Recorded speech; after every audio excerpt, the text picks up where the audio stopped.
And of course, one of the big things we talk about here, Patrick, you, myself, and Simone, the fact that the SEC is one of the best conferences for a lot of different reasons. Obviously, there's so much talent in this region of the nation, just this region of the country. There's a lot of just talent overall. But also, too, you go to these SEC schools because they're so well coached. So many of them end up going to the professionals, and they feel pro ready, mainly because these SEC schools are run like a lot like NFL programs. Yeah, I mean, you look at some of the top offenses in the SEC. You can't look past Josh Heupel and what he's done over at Tennessee. And you also can't look past Lane Kiffin and what he's been doing right now this year with 2 quarterbacks, taking a D2 guy and making him a star in the SEC. But before then, he had a guy named Jaxson Dart. That's right. And he got his first start this weekend for the New York Giants. And let me tell you, even though I'm a Cowboys fan, and I don't like the Giants, he looked pretty good. I mean, I'll tell you what, first drive, went in, he had the rushing touchdown. You could tell that Brian Daboll, their head coach, had some design runs in for him, had some easy throws in for him as well. Obviously, losing Malik Neighbors was a real blow to this offense, and I think it will be moving forward. But you see the emotion right there on Brian Daboll. I'm going to stop it right here. Yes, you rarely see this in the NFL. Yeah. You rarely see this. I don't want to make any assumptions, but it kind of reminds me of a guy that's like, oh my goodness, this guy's going to save my job. And he might be right. And honestly, just by the mere fact and fortune of where we are here in Mobile, we get a chance to host a Senior Bowl. Yes. And that is the ultimate premier all-star event in college football. And it's the perfect bridge between college and the NFL because everybody's down here. All the big name colleges are down here as far as the coaches, training staffs, and everybody else. Then all the NFL personnel come down here as well. So we get a chance to rub shoulders with guys like Jaxson Dart and with guys like Brian Daboll. And Brian Daboll also comes down here in the springtime for the Celebrity Charity Golf Tournament as well. I got a chance to go one-on-one with Brian Daboll last year, and we started talking about the quarterback situation. And for a little while, you could just tell he got uneasy. He did, because it was such shaky ground a year ago, and now it feels like almost like a breath of relief. Like, I finally have my guy. Yeah, because, I mean, if I'm not mistaken, Daniel Jones's breakout year in 22 was Daboll's first year coaching the Giants. And, you know, it sounded like, oh, my goodness, here's Danny Dimes finally getting to show what he's capable of. And then he regresses in 2023. And it was kind of like a wake-up call for everyone because it's like, oh, my goodness, like this guy – Daniel Jones just led the Giants to the playoffs, and now he just took a step back and then took another step back last year to the point where he got cut. And now, besides this past weekend, I mean, Indiana Jones, he's been pretty good over there in Indianapolis. But, you know, I think Jaxson Dart is the perfect segue for this team. You know, a guy that wears his heart on his sleeve. You know he's going to show that emotion. Absolutely. And for the Giants, it's been – for the longest time, ever since Eli finally decided to call it quits, it's been who is the guy that's going to follow in his footsteps.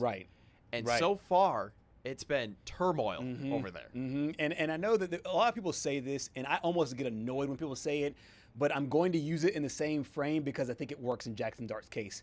There is a certain it factor that you just have to have as a quarterback. And sometimes it just feels like, well, if you don't know how to explain it, if you don't know how to analyze it, you just say it. But there is a certain it that you have to have, and it looks like he's got it.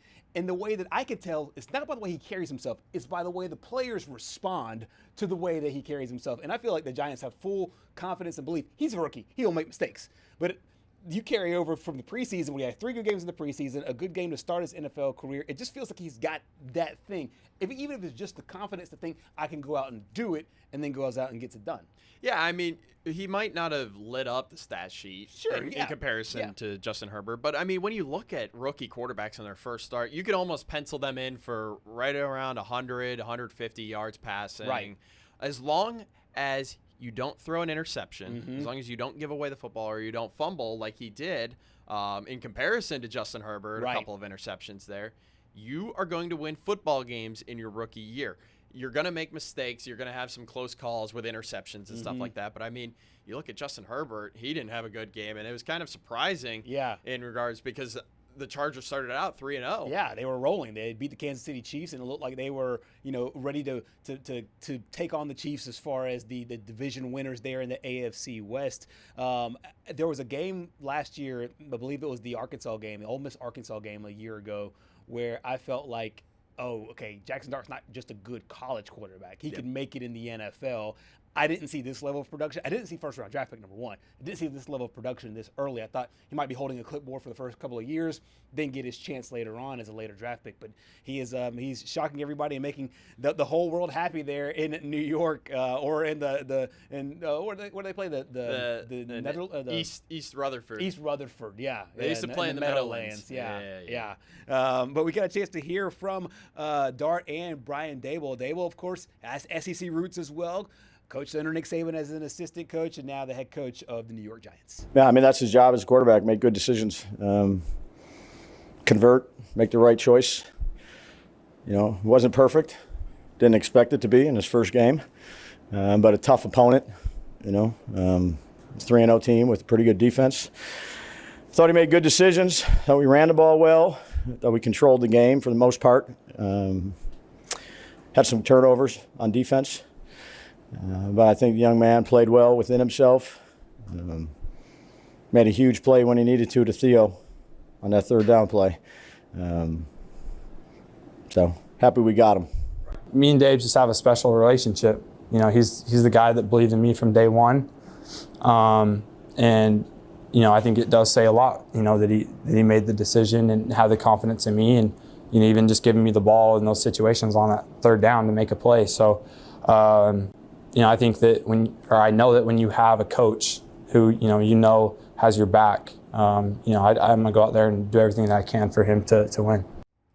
So a lot of confidence there, and a lot of confidence for teams that have guys that are in fantasy. I feel like it's a really interesting time of year if you're in fantasy football, because you have a few games of information. Sometimes there's some diamonds on the rough that might be on the waiver wire that you can pull off, but there's a lot of SEC players making waves there in the league. Yeah, I mean, there's one game in particular, and it's this one right here, the Cowboys Packers game from Sunday night, which I could go on why ties shouldn't be a thing in sports because that was ridiculous. But I know. 3 SEC guys in that game that had really good fantasy games, and we can take a look here at this graphic. George Pickens out of Georgia had the best game of any former SEC standout with 33.4 points. This is based on ESPN PPR scoring. Josh Jacobs lit up the Cowboys defense, but who doesn't this year?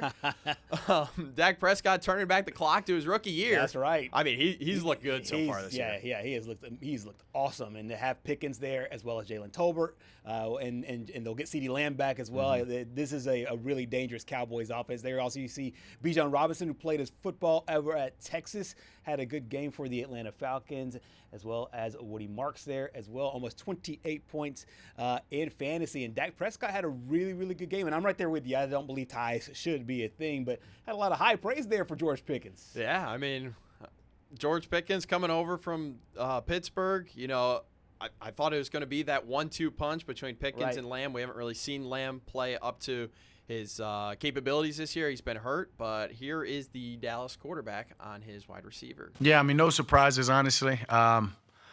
Super proud of him. He played just as I expected him to play, and what I was most impressed about is just the way that he was focused and locked in the game, the whole game, and not only just locked in, doing everything that he needed to do and do it right, but just the conversations he's having in the huddle, uplifting other guys, saying the right things to, keep guys focused and keep guys staying in the moment and being present. And not only was he saying it, he was doing it himself and being an example, and made play after play to big play after play to give us a chance. And whether it's the overtime touchdown, whether it's the touchdown right before overtime, or whether it was the overtime catch on the sideline, or early in the game of, right before the first touchdown, making that one-on-one on the left sideline.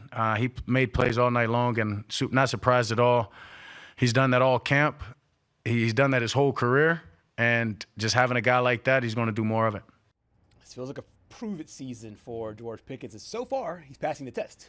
Feels like a prove-it season for anyone on the Cowboys at this point. I mean, right now, being a Cowboys fan, it just reminds me of the 2023 Bengals, I think it was. No, last year's Bengals, because it was that offense was so good. Joe Right. Burrow, arguably one of the best years of his career. Right. But the Jamar, defense yeah. just let him down. Yeah, and they had a star on the defense. However, he gets hurt, and then next thing you know, the offense can score 40, but the defense gives it 50, and next thing you know, you're out of the playoffs altogether there.